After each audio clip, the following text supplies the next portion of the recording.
Olá, esse é o Distopia Expressa, que é marcado pelo significado do sonho negado, da privação do direito de sonhar.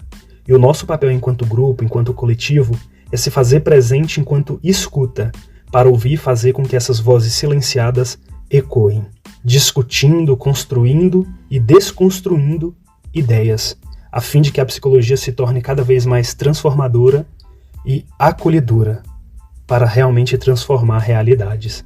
Hoje, Paulo Queiroz e eu trazemos o professor Rodrigo Gomes, ele que é psicólogo clínico com ênfase psicanalítica, doutor em Ciências da Saúde pela USP e docente do Unieuro. Nós iremos falar hoje sobre reforma psiquiátrica e luta antimanicomial.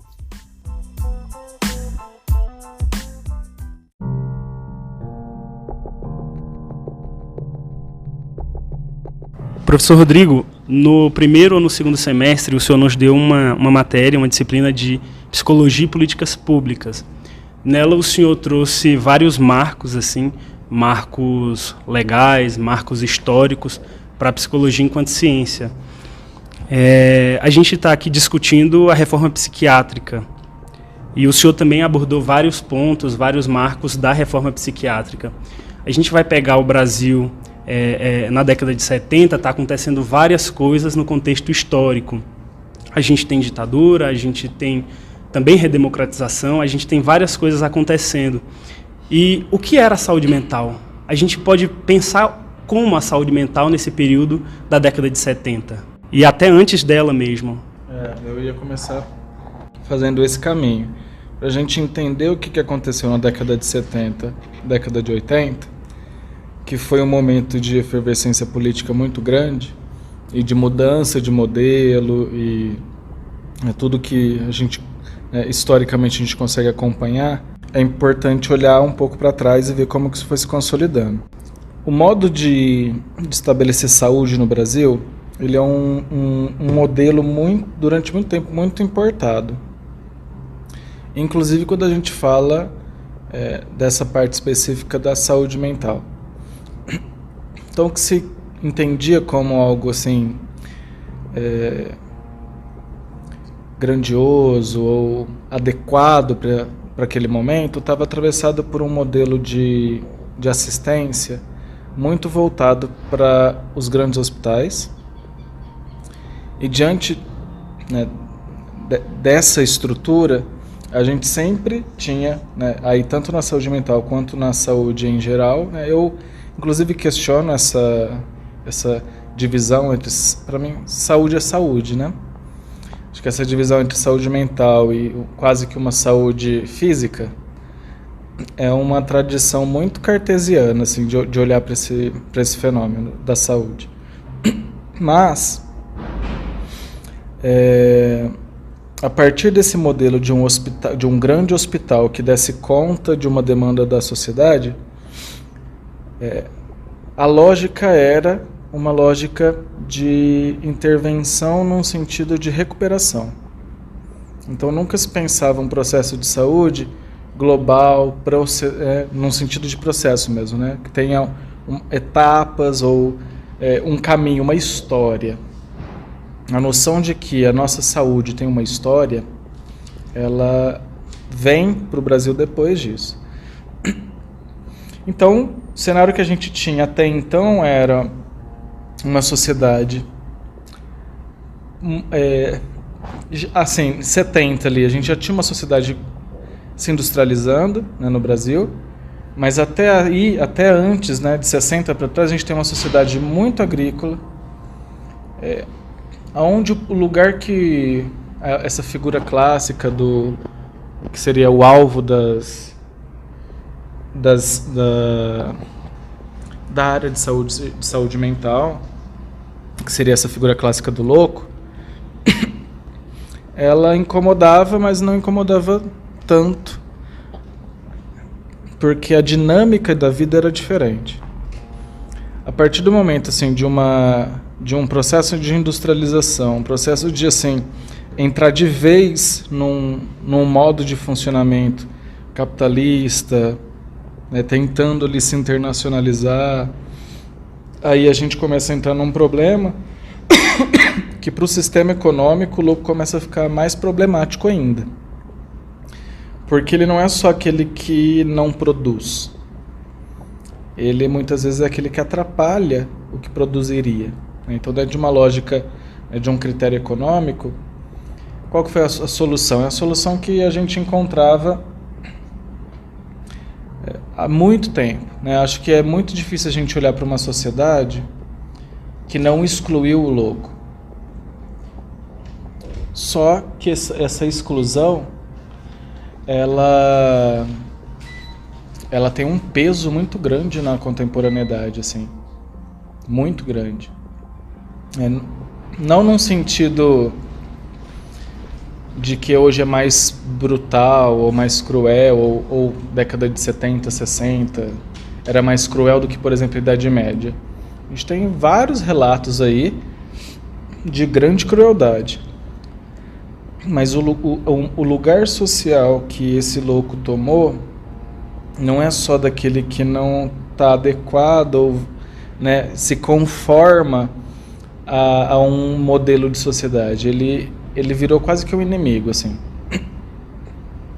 Acho que a gente tem como um grande exemplo tudo que aconteceu e como que a história que é narrada no Holocausto Brasileiro vai mostrando como que aquele lugar passou de um spa de luxo e foi se transformando num lugar da morte, né? Isso acompanha esse processo do Brasil de industrialização, de se inserir numa lógica de mercado mais global, menos... A gente ainda é muito agrícola, mas ainda hoje, mas na década de 50 a gente teve um grande avanço nesse sentido. E aí a gente começou a seguir a tendência que já acontecia, né? Principalmente ali, pensando assim mais ou menos o caminho. Embora o Pinel ele tenha lá na França representado uma mudança de paradigma, porque o louco ele era acorrentado ali em praça pública. E aí a partir dessa mudança de uma regulação social que não parte só de uma visão teocrática, que então a leitura que se faz do louco é aquele cara que está então endemoniado, que representa assim a disruptura da virtude humana. Ele olhou e pensou, olha, esse daqui é um paciente, não é alguém possuído, por exemplo. Só que também, a partir desse processo, houve um processo de institucionalização. Então, trazer esses loucos para dentro das instituições e tratá-los lá. E a gente trouxe esse modelo. O nosso modelo até a criação do SUS, e em grande medida a reforma psiquiátrica, eu acho que ela é uma grande vitória, que está em processo ainda. Mas ela... Então, até a instituição do SUS e o processo progressivo de mudança desse modelo hospitalocêntrico para o modelo psicossocial, que aconteceu aí, ele foi se formatando na década de 70, 80, e aí, de fato, se consolidou, pelo menos de um ponto de vista legal, a partir de 88, a gente seguia um modelo que é um modelo de internação, de segregação. Então, esse louco, ele não vai corromper a sociedade, ele vai ser separado dela para que a sociedade funcione adequadamente. E aí, diante disso, o que a gente tem é esse histórico gravíssimo de violência, que tinha chancela do Estado e que tinha chancela das práticas psiquiátricas da época. Esse movimento da antipsiquiatria, ele não começou no Brasil. A gente começou em alguns lugares, Teve um movimento forte na Inglaterra, mas teve uma figura muito importante para o Brasil, foi o Bassaglia, que era um antipsiquiatra. Ele era psiquiatra de formação, mas ele participou desse movimento, ele constituiu esse movimento. Ele fez uma visita ao hospital. E aí ele viu aquele absurdo, ele já estava defendendo uma mudança de modelo, uma mudança de terapêutica, uma mudança de perspectiva, de paradigma. Então, esse é o cenário que constitui, né, o que a gente construiu até a década de 70 e esse momento de conflito, de mudança que a década de 70 e 80 representa para a constituição desse novo modelo. Professor, dentro desse todo esse aparato histórico que o senhor fez, a gente sabe que a loucura ela está dentro de todas as civilizações e culturas, né, de maneiras diferentes. E aí o senhor abordou muita parte da minha pergunta que eu ia, né, mas fico feliz. Fiz a previsão? Já foi fazendo uma previsão ali. E aí a gente, principalmente na Idade Média, a gente esse louco já começa a ter essa medida ali vamos recolher ele, vamos começar a tentar tratar ele, tentar medidas corretivas em cima dele. E aí pensando nesse processo todo, naquela época a gente tinha uma visão de louco, né? E hoje, qual é a visão que a gente tem desse louco hoje nessa atualidade, nesse século XXI, com todos esses avanços que a gente tem? Como é que a gente está enxergando? Porque muitas das vezes parece que a gente ainda enxerga esse louco há décadas atrás ou séculos atrás, né? Como é que o senhor consegue enxergar essa construção do louco até aqui, até hoje? É uma pergunta complicada essa. Mas ela tem a ver com o processo de transformação histórico e com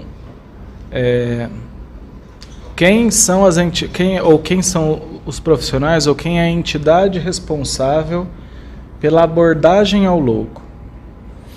Na Idade Média, assim, por que eu estou dizendo isso? Porque o louco ele foi ocupando um lugar social diferente.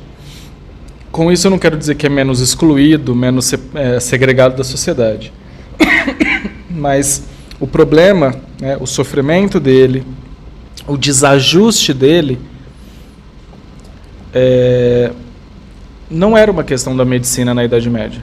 Isso era uma questão para a igreja, isso era uma questão para a polícia, né, para os burgomestres da organização das cidades europeias. Ele começa a se consolidar como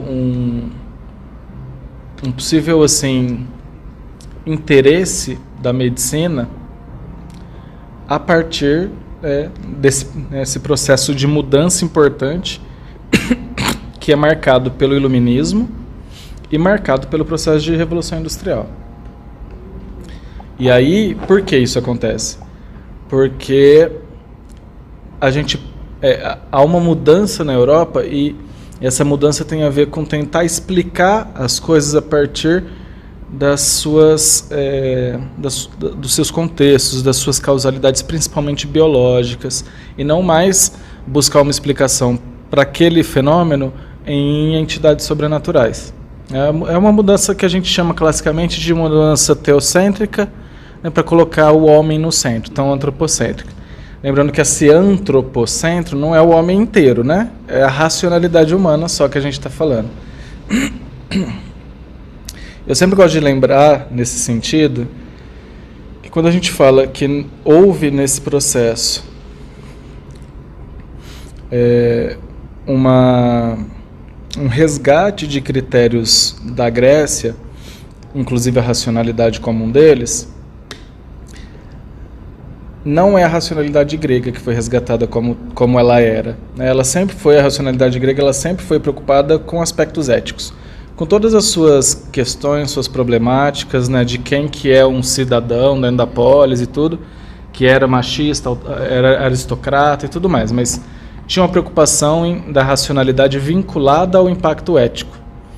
E a racionalidade que foi assumida pelo iluminismo, ela não era ela era uma racionalidade estritamente técnica, tanto que a gente teve evoluções. Que evolução que a gente teve? Evolução técnica, evolução tecnológica, evolução de técnica de como aplicar algo, de como manejar. Não foi à toa que foi nesse momento Se começou experimentos com alucinógenos nas pessoas com esse tipo de sofrimento, ou classificadas como aqueles indesejáveis sociais, os experimentos de eletrochoque, começaram a acontecer nesse momento. Então, no fundo, eles viraram cobaias, né? Eu acho... Essa é uma pauta de pesquisa, inclusive. Eu acho que vale a pena. Tem alguns psiquiatras olhando para isso. Mas...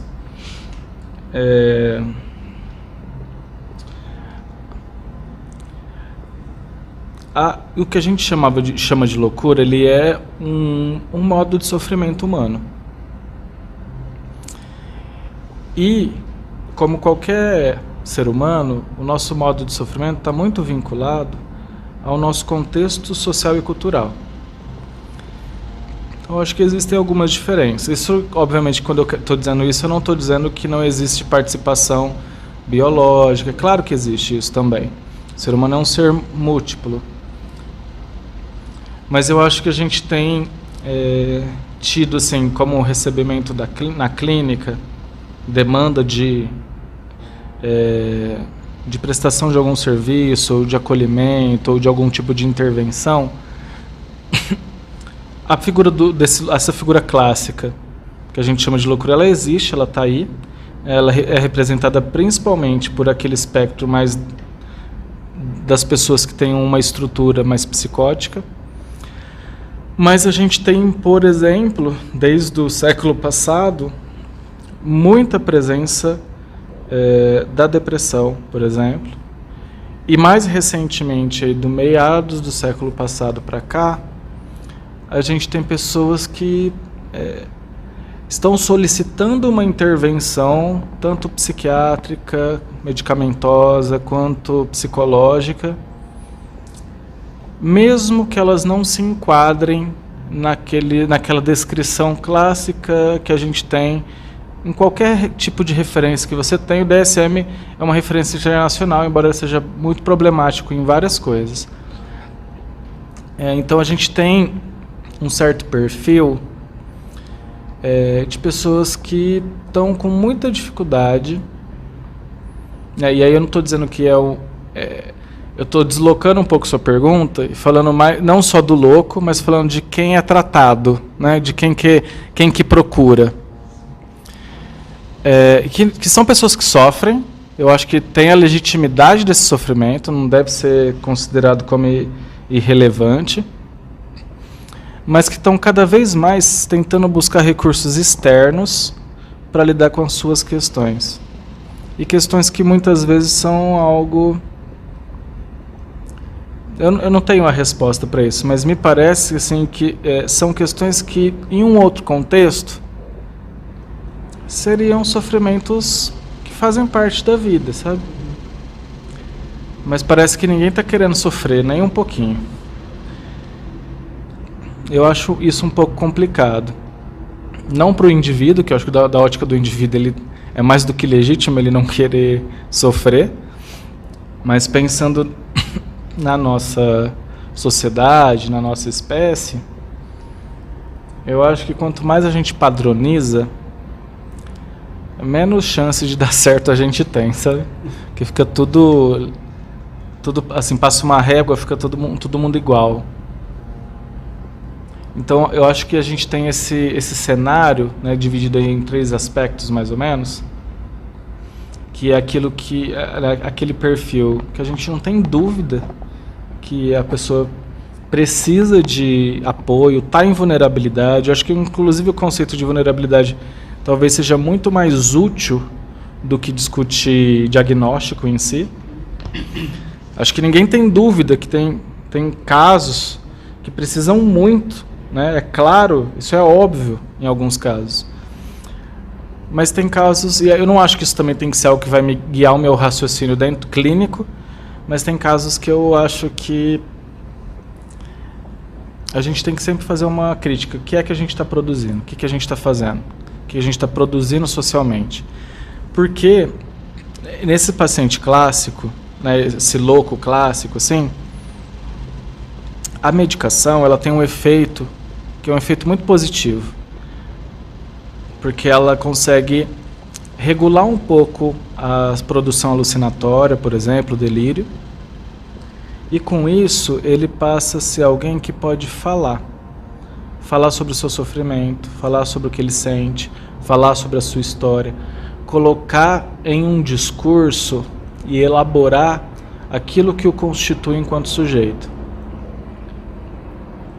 Mas esse outro tipo de paciente mais recente, ele deixa, quando ele começa a tomar medicação, ele deixa de falar, porque fica tudo meio morno, sabe, tudo meio blasé, assim, tipo, tá bom, tudo bem, a vida é assim, parece que perde a intensidade, o brilho da vida.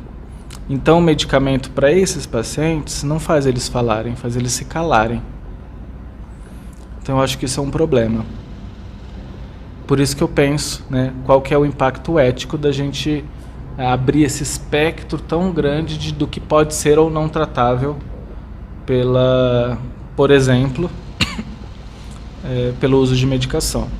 Embora a medicina seja assim, o grande detentor do poder, do controle das medicações, eu acho que a medicação é um troço tão importante que faz parte da história da humanidade há tanto tempo, com a farmacopeia indígena, não importa, mas as medicações, elas fazem parte da história da humanidade há tanto tempo, e elas faz parte do nosso modo de se relacionar com o mundo há tanto tempo, que eu acho muito precário isso ser responsabilidade de uma classe ou de uma profissão.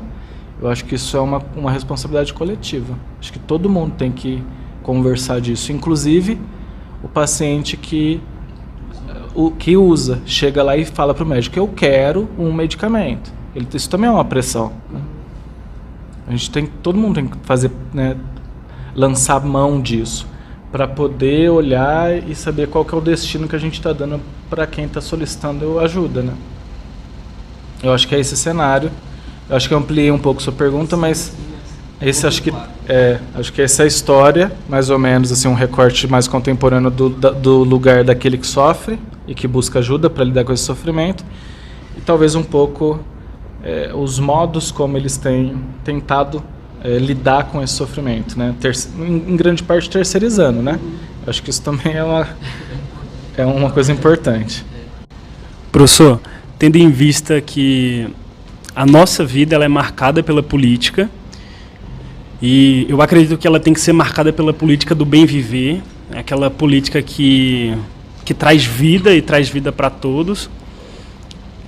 A gente vai pegar aí a reforma psiquiátrica acontecendo ali em 1970, ela sendo construída, ela sendo discutida, ela começando a ser discutida em 70, sendo que ela só vai ser apresentada em 89 e ela só vai ser aprovada em 2001. A gente vai pegar hoje, no nosso contexto atual, toda essa construção que foi feita de 70 para cá, toda essa construção que foi feita de discussões, de conferências, toda essa discussão, e a gente vai pegar um atual contexto em que tudo isso está sendo demolido. Portarias sendo cortadas, a gente vai estar vendo decretos sendo cortados. A minha pergunta para o senhor é, nós enquanto profissão, nós enquanto ciência, nós enquanto pessoas, o que a gente pode fazer? Eu gostaria de poder te dar uma resposta assim, de fácil execução, mas não é. Eu acho que olhar para como que a gente conseguiu consolidar o próprio SUS, a própria mudança de modelo de atenção à saúde mental, o próprio processo de reforma psiquiátrica, a luta antimanicomial. Tem uma coisa que atravessa toda essa história, que é disputa, batalha política. A ciência tem um papel fundamental nisso. Embora a gente tenha um movimento muito anticientífico, né, nos últimos tempos no Brasil, eu acho que isso é bastante problemático, e eu acho que em grande parte esse movimento ele tem a academia é muito responsável por isso, porque a academia se preocupou muito pouco com o terceiro tripé que fundamenta a universidade, que é a extensão. A extensão é fundamental, porque é a extensão que cria vínculo com a comunidade, né, de forma mais direta. Então, acho que isso é grande responsabilidade também da universidade. Não fez direito o serviço que deveria ter feito. Porque, principalmente no Brasil, a gente está falando de pesquisas e de um corpo acadêmico que é financiado publicamente. Então, acho que isso é uma dos caminhos para a gente tentar resolver um pouco essa problemática, porque, em grande medida, o centro, pelo menos de uma argumentação, mesmo que seja uma argumentação um pouco mais periférica, está na não compreensão. E aí, se você não tem compreensão e se você não tem possibilidade de entrada para entender o que é que está sendo dito, você vai agrupar-se e se identificar com aqueles que também não entendem e criam uma versão das coisas. Em grande medida isso é legítimo. Só que é problemático porque, no fundo, tem a ver com imposições, tem a ver com reacender modos de olhar para o indivíduo que não é absolutamente adaptado, com desprezo, com desmerecimento, com desimportância, tanto social quanto subjetiva. Então, acho que essa é uma das pistas que a gente tem que ter. Fortalecer a ciência e fortalecer a relação do meio científico com a sociedade. Primeira coisa. Eu estou tentando ir mais pela periferia para depois chegar na parte mais difícil. Depois, acho que a gente enfraquece um pouco esse movimento muito arbitrário, muito anticientífico, fortalecendo a ciência e o vínculo, né, mostrando para as pessoas a importância dessas coisas, o que é que elas estão financiando, afinal de contas, né? Acho que um outro aspecto importante, e isso em grande medida, assim, de um ponto de vista estrutural, a gente tem já previsto a presença e a participação das pessoas no âmbito das políticas públicas. Está previsto. Existem organismos de regulação, só que a gente tem pouca adesão ainda. Eu acho isso uma questão. E a gente tem pouca adesão por várias questões que são estruturais e conjunturais. Por exemplo, eu lembro que na aula, quando a gente teve aula de psicologia e política pública, eu perguntei: quem de vocês já participou de um conselho de saúde da cidade de onde veio? Quem de vocês participou de uma conferência? A gente está tendo conferência agora, está acontecendo. E eu me lembro, talvez seja uma memória que eu estou inventando, mas eu acho que não, eu me lembro que pouquíssimos, ou quase nenhum. Isso tem a ver com a gente não ter um histórico, mas em contrapartida vocês estão fazendo, por exemplo, um podcast para discutir saúde mental, depois de algum tempo. Mas assim, eu acho que isso tem a ver com o histórico do Brasil, ou talvez do brasileiro, não se entender como parte constituinte da cena política do país. Acho isso problemático. Eu já ouvi inúmeras vezes, assim, aquela conversa, assim, né, que, como é que é? Aquele ditado futebol, política e religião, algo assim, não se discute. Eu acho isso, nossa, me dá até arrepio na espinha quando eu ouço um negócio desse.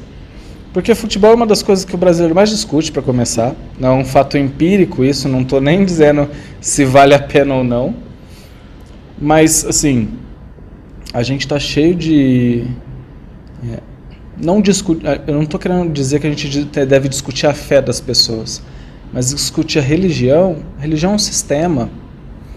É importante reconhecer, por exemplo, eu que venho de uma formação católica, toda a destruição, toda a construção desumana que a Igreja Católica participou. Como no ensino isso não pode ser discutido?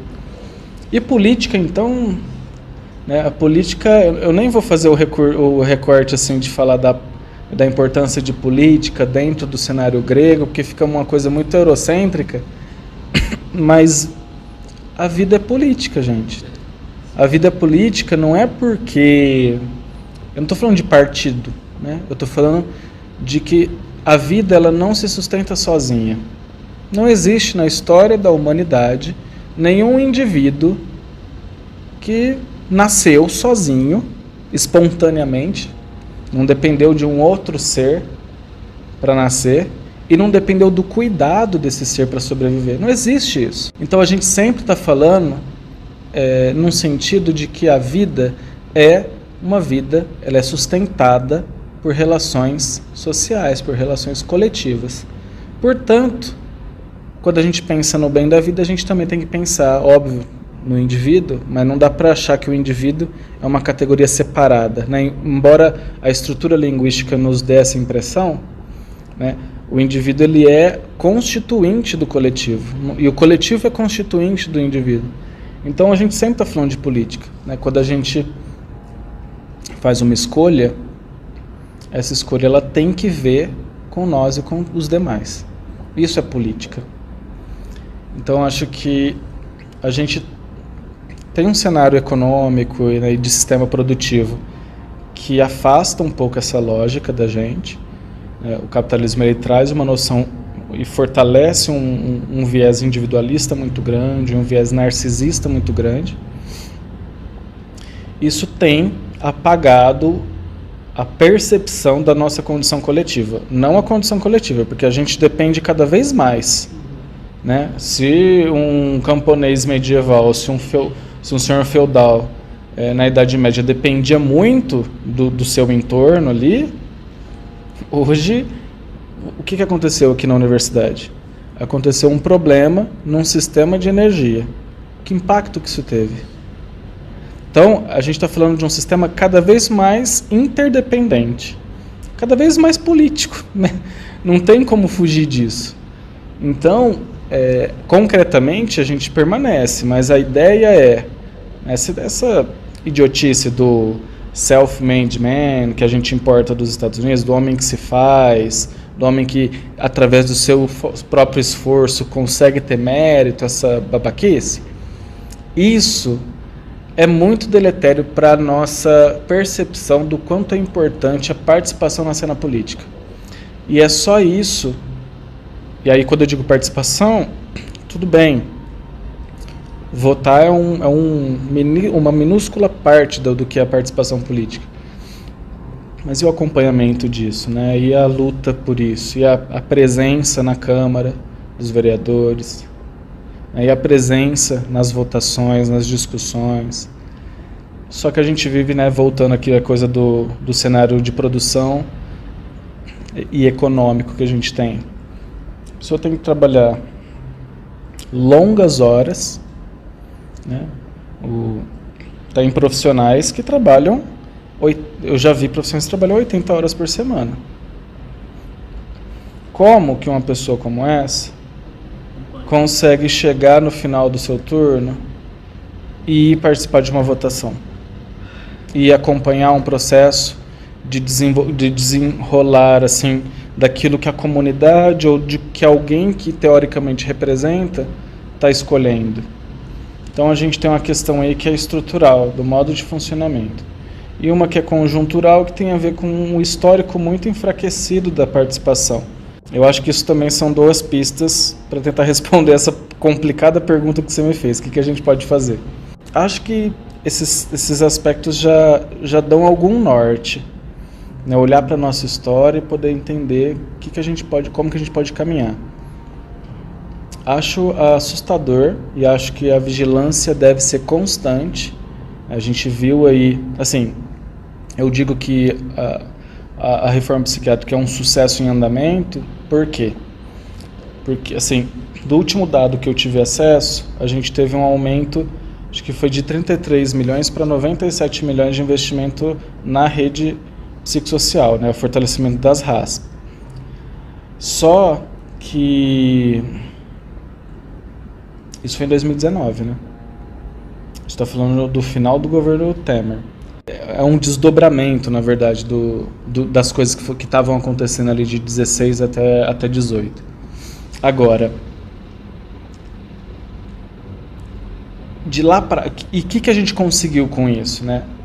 Ampliar a quantidade de CAPs no Brasil. Só que a gente tem mais ou menos aí, se eu não me engano, posso estar errado com a precisão do número, mas mais ou menos uns 2.670, menos de 2.300, 2.700, menos de 2.700 CAPs no Brasil. A gente tem 5.000 municípios. Significa que a gente não tem um CAPs por cidade.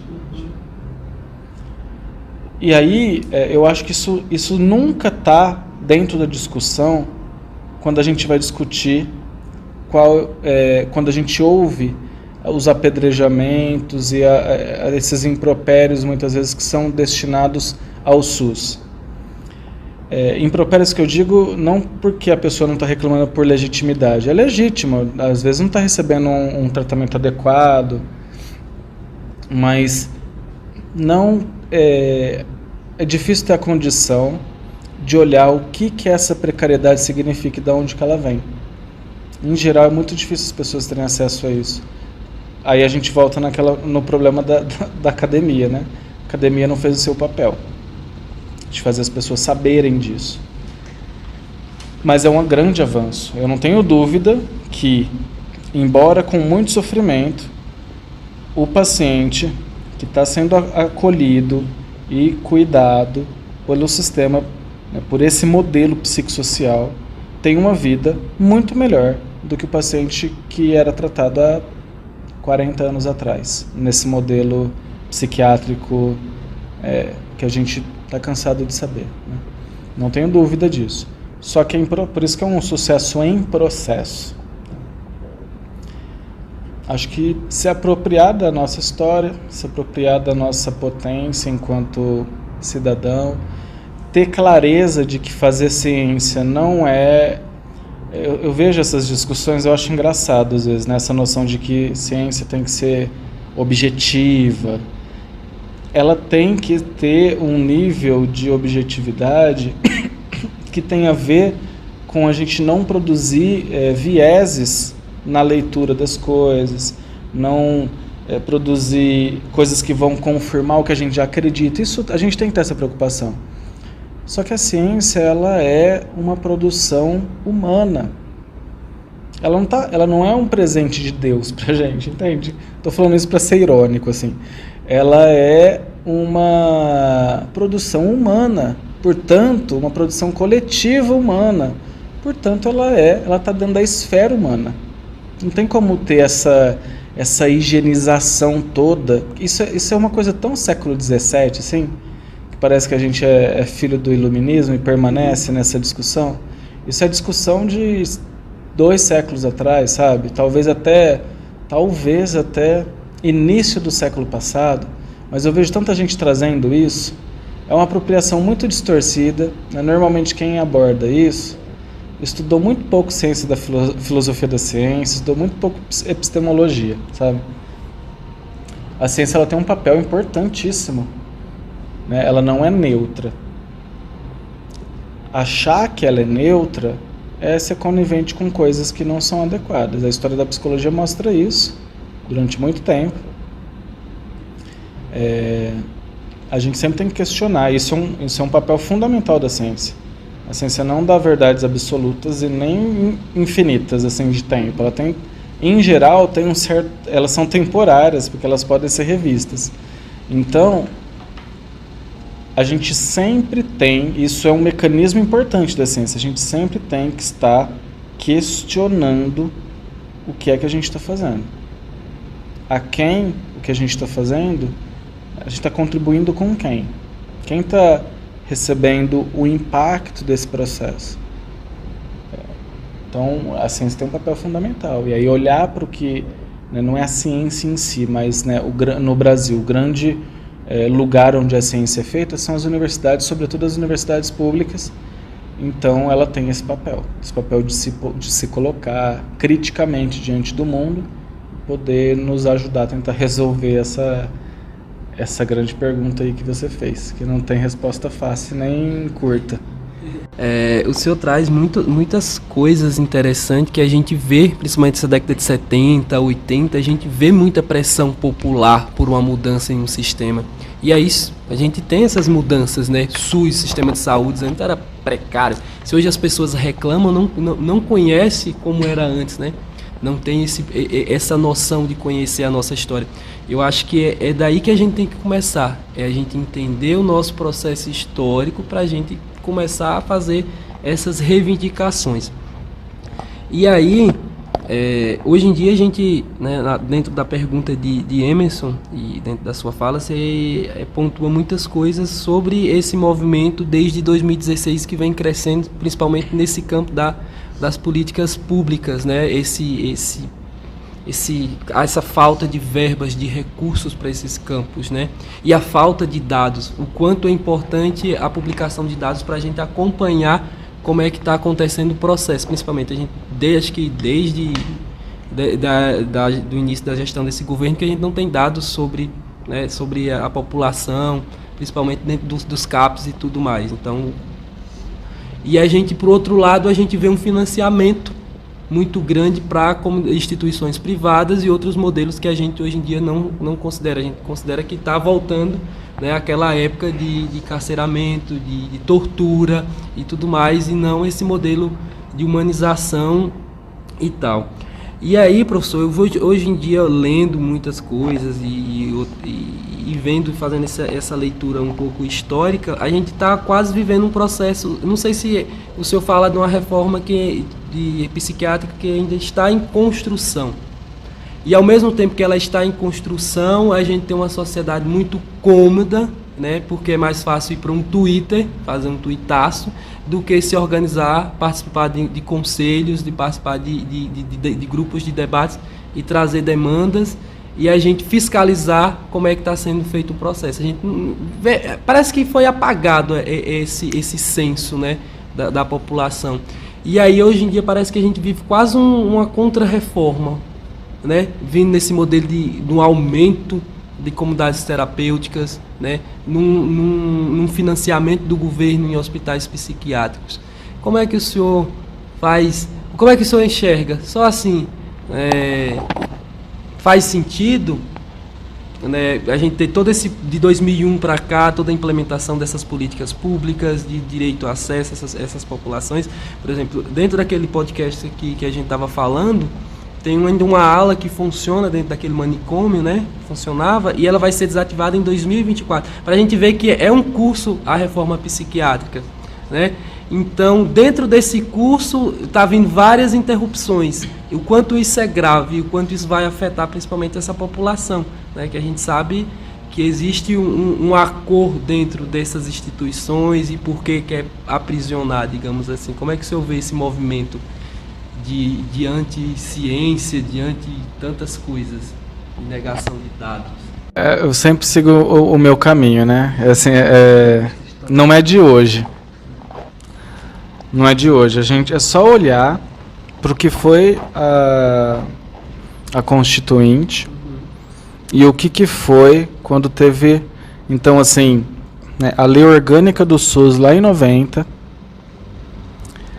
Assim, pouquíssimo tempo depois, a gente já teve grandes resistências, grandes tentativas de alteração. E por que isso aconteceu? Por duas questões.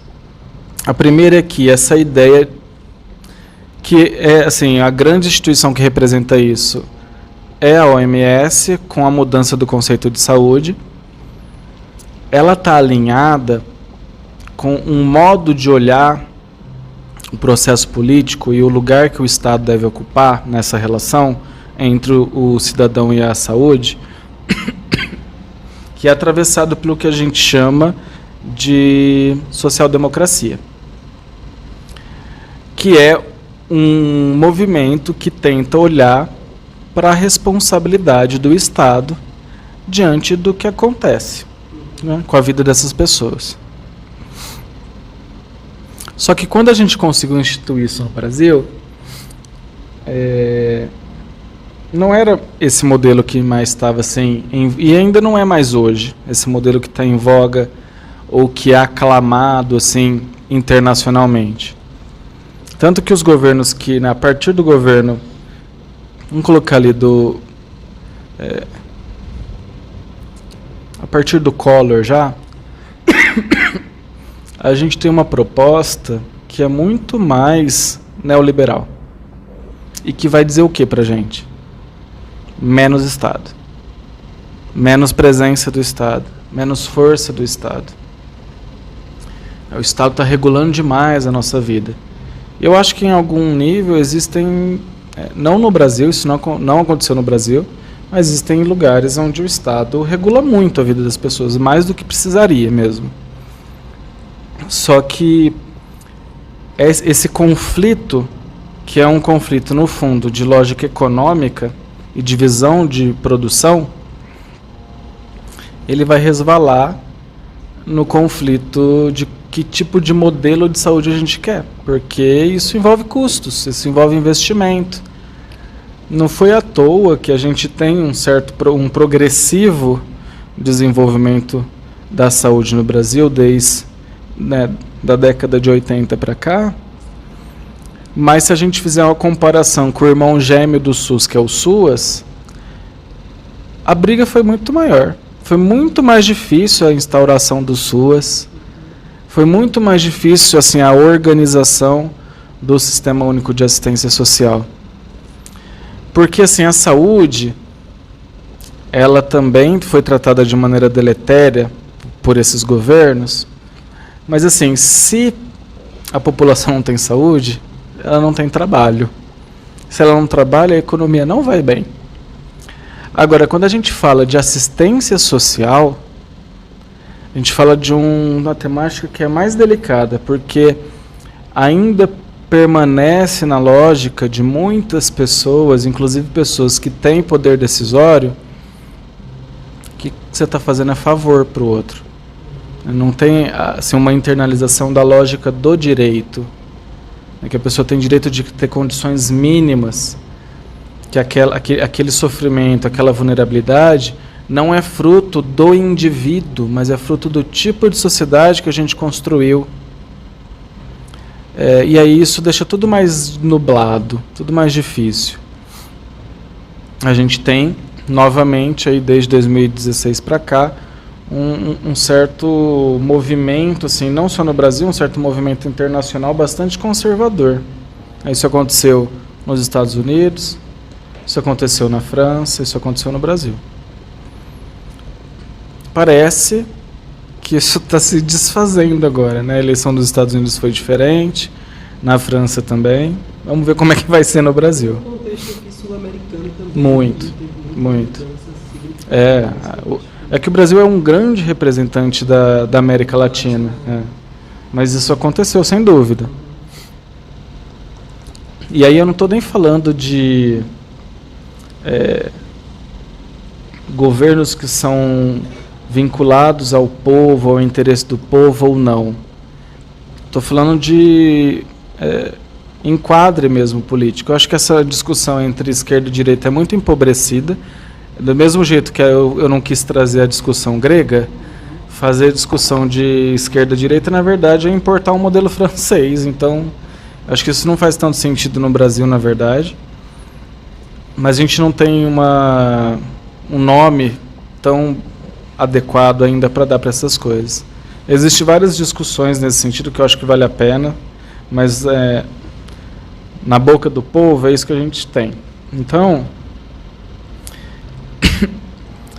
em grande parte, é importante a gente ter uma certa condição de entender que o processo democrático ele vai ser assim, né? Ele vai ser quase que um processo assim de ondas que vão vindo.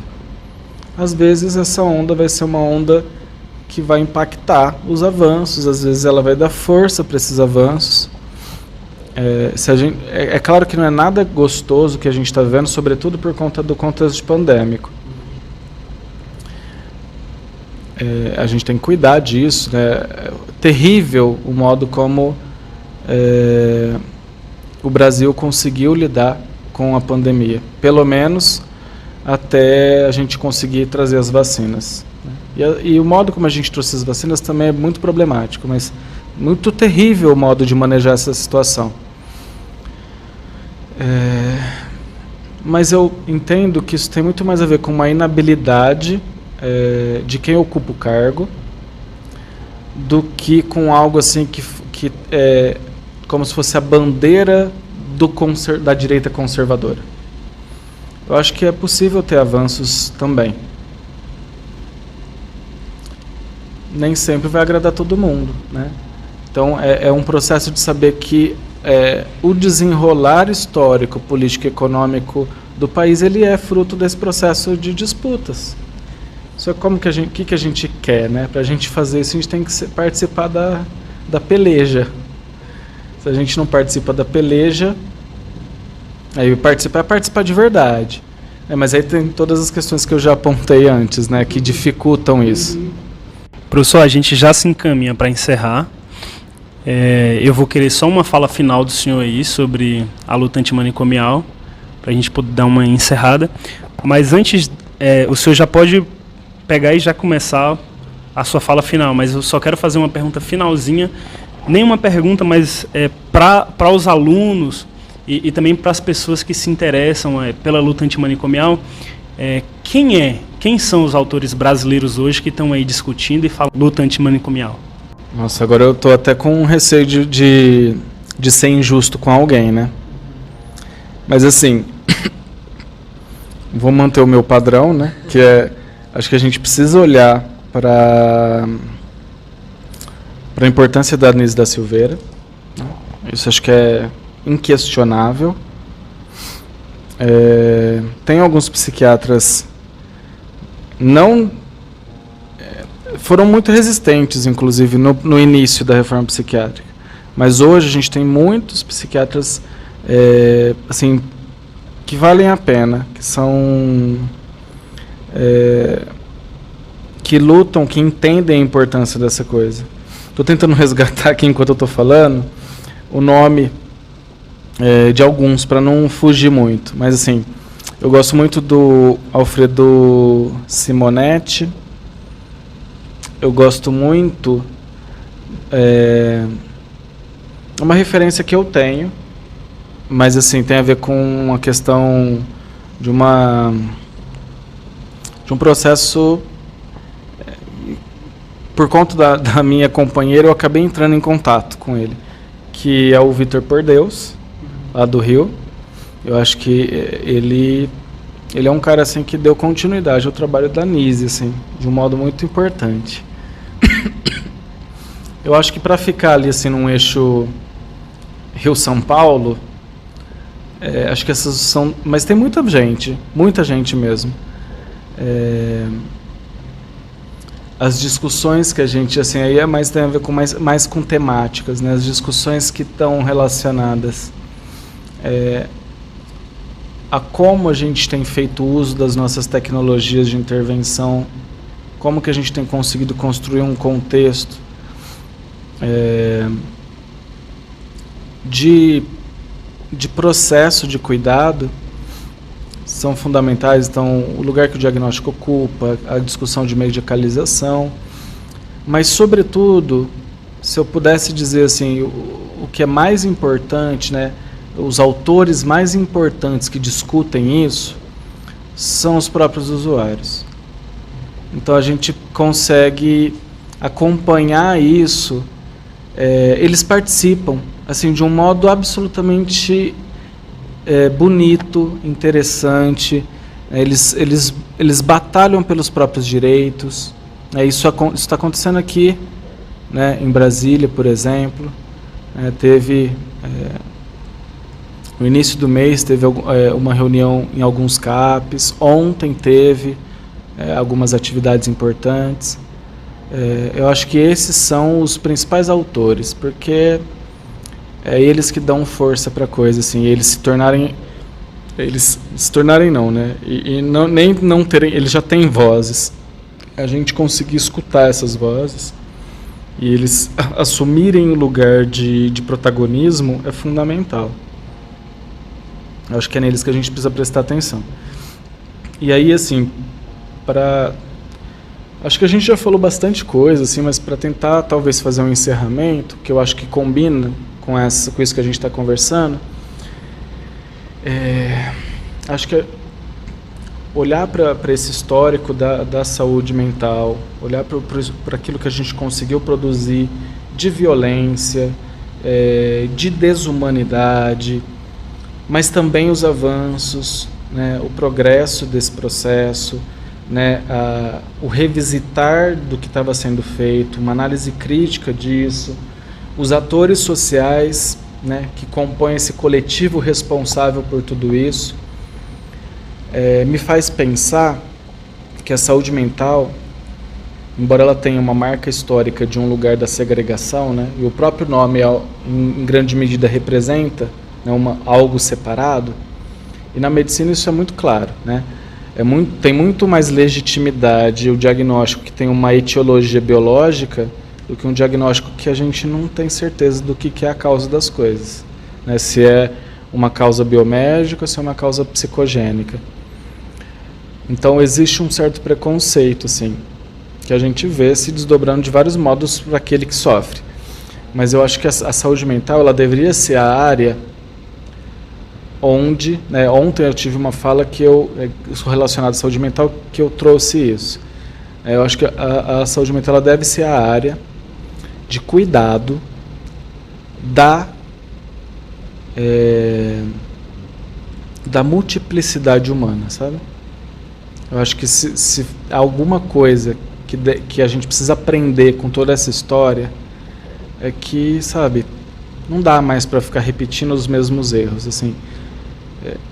Cuidar dessa variabilidade toda, dessa variabilidade de funcionamento, dessa variabilidade de existência, dessa variabilidade de sofrimento, de adoecimento, dessa dificuldade de adaptação ao nosso mundo, ao nosso modelo de mundo, reconhecer a dificuldade que o nosso mundo tem de conseguir acolher a pessoa que é chamada de doente mental, por exemplo. A gente tem muita dificuldade de acolher um funcionamento que não está dentro do padrão. A dificuldade não é só do psicótico que tem uma fraca relação com a realidade. A dificuldade é nossa também. Não conseguimos abrir espaço para que ele funcione de um modo diferente. Então, acho que cuidar dessa singularidade, dessa multiplicidade humana é o objeto mais importante da ciência da saúde, né? E aí, por conseguinte, da saúde mental. Então, professor Paulo e eu agradecemos a participação do senhor. Muito obrigado.